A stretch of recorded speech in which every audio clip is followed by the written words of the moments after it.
Hi friends, तो आप लोग का फिर से स्वागत है हमारे इस चैनल अंकित चलो। आज हम लोग करने वाले हैं इतिहास पार्ट 6 स्थापत्य कला दुर्ग और पवित्र स्मारक। चलिए हम लोग इसका क्वेश्चन आंसर करते हैं। ऑब्जेक्टिव का पहला क्वेश्चन है, कोणार्क स्थित सूर्य मंदिर की संकल्पना इनमें से किस रूप में की गई है? आंसर होगा रथ। प्रश्न नंबर दूसरा, भुवनेश्वर स्थित लिंगराज मंदिर का निर्माण किस राजवंश के शासकों द्वारा करवाया गया? आंसर होगा गंग राजवंश। प्रश्न नंबर तीसरा, अकबर द्वारा बुलंद दरवाजा किसकी याद में बनवाया गया? आंसर होगा गुजरात विजय। प्रश्न नंबर चौथा है, इनमें से किसकी सुंदरता का वर्णन करने के लिए संगमरमर से बना ख्वाब कहा गया है? आंसर होगा आगरे का ताजमहल। यह मिलान करने वाला है, आप लोग को इसमें देखने में असुविधाएं होगी। चलिए हम लोग इसका दूसरा उपाय करते हैं।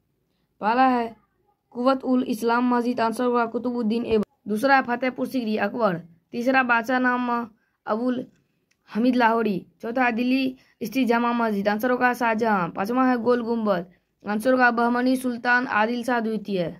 प्रश्न नंबर तीसरा का पहला है, राजस्थान के माउंट आबू में दिलवाड़ा के मंदिरों की कोई दो विशेषताएं बताइए? आंसर होगा राजस्थान के माउंट आबू में बने दिलवाड़ा के मंदिरों की दो विशेषताएं। पहला, ये मंदिर सफेद संगमरमर से बने हैं। दूसरा, इन मंदिरों के भीतरी दीवारों पर अत्यधिक सुंदर नक्काशी की गई है। प्रश्न नंबर तीसरा है, सिकंदरा के मकबरे को किसने पूरा करवाया? आंसर होगा जहांगीर ने सिकंदरा के अकबर के मकबरे को पूरा करवाया। प्रश्न नंबर दूसरा छूट गया था, अकबर द्वारा फतेहपुर सीकरी में बनवाई गई दो इमारतों के नाम बताइए। अकबर द्वारा फतेहपुर सीकरी में बनवाई गई दो इमारतों के नाम है, पहला रंगमहल, दूसरा बीरबल का महल।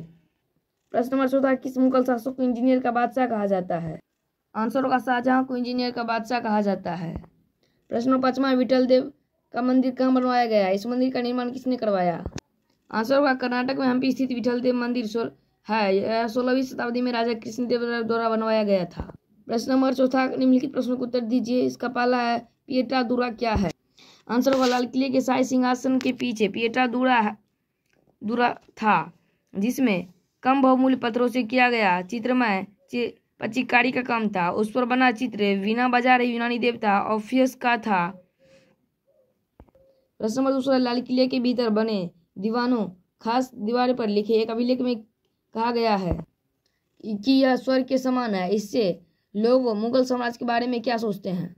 आंसर होगा लाल किले के भीतर बनी दीवारें खास की दीवाने पर लिखे एक अभिलेख में कहा गया है कि यह स्वर्ग के समान है। इससे लोग मुगल साम्राज्य के बारे में यही सोचते थे कि उनकी मुगल साम्राज्य की शांति और संपत्ति व्याप्त है।